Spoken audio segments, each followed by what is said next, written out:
Pemirsa, apa kabar? Saya Maidin Hindrawan membawakan Warta Berita PTS.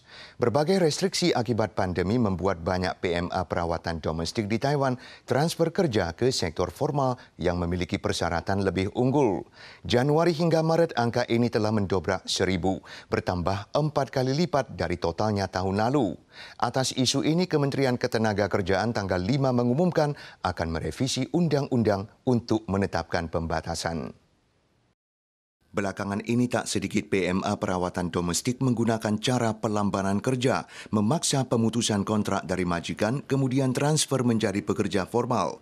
Ini menyebabkan berkurangnya tenaga perawatan jangka panjang, terutama pada masa pandemi di mana impor PMA menjadi lebih sulit. Atas isu ini, MOL berencana merevisi undang-undang untuk membatasi transfer jenis kerja bagi PMA. 你要转换，基本上还是以 转同业的家庭看护工为优先。 Tahun lalu, PMA domestik yang transfer menjadi PMA pabrikan hanya 287 orang. 3 bulan pertama tahun ini, jumlah tersebut telah melampaui 1.000.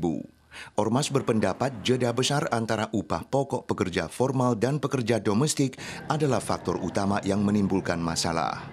为什么看护工在这个时候会如果有机会的话，会想要转到厂工去？其实是长期以来我们对于家庭看护工的保障是没有的。 Menurut Ormas, pemerintah seharusnya tidak membatasi hak PMA untuk transfer jenis kerja, melainkan harus menetapkan UU khusus melindungi pekerja perawatan domestik. Juga diusulkan impor PMA harus menaati prinsip diversifikasi sumber untuk sektor domestik dan formal, dan UU pelayanan jangka panjang hendaknya direvisi untuk mencakup PMA perawatan domestik. Pusat Komando Epidemi Sentral telah mengumumkan hasil pengurutan gen virus corona untuk semua pilot, kru kabin, staf China Airlines, dan Hotel Novotel yang positif terinfeksi. 12 terdiagnosis dipastikan tertular virus mutasi Inggris, tapi sumbernya meski belum ditemukan disinyalir diimpor dari luar negeri.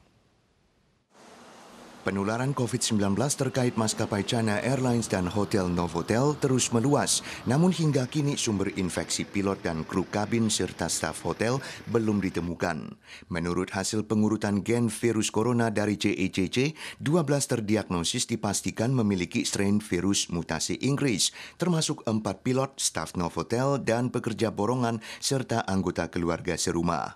Sedangkan seorang pilot lain bersamaan dengan istri dan 2 anaknya juga terinfeksi virus mutasi Inggris dan disinyalir tertular melalui klaster keluarga, tapi sumbernya adalah kasus infeksi lain.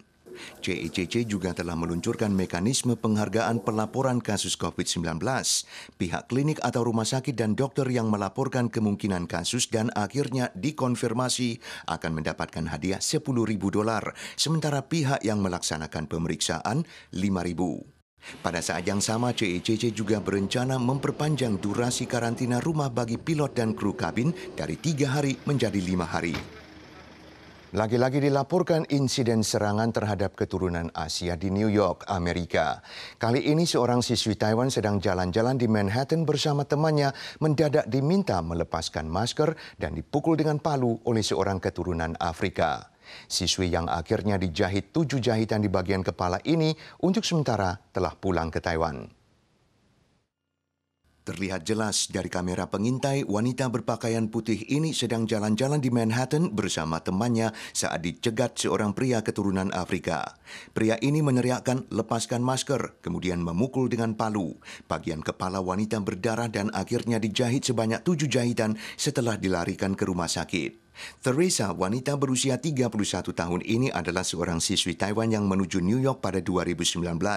Usai terjadinya insiden anti keturunan Asia yang dikhawatirkan keluarganya ini, Teresa untuk sementara telah kembali ke Taiwan. Menurutnya, dia hanya akan balik ke Amerika setelah kondisi di sana lebih aman.